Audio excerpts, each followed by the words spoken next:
अस्सलाम वालेकुम दोस्तों, 12 अगस्त 2025।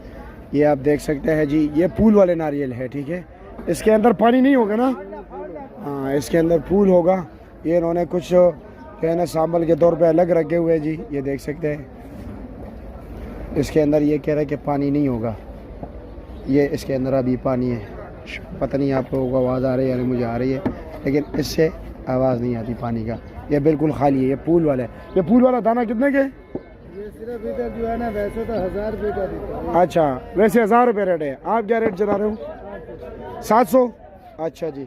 और ये आम दाना वैसे क्या रेट है? 400 300, जो 300 से लेके 400 450 500 तक। अच्छा जी, यानी कि छोटा दाना 300, उससे बड़ा 400, उससे भी बड़ा 500 रुपये का। 600। अच्छा जी, वो हाईएस्ट 600 रुपये का सबसे बड़ा दाना जो है।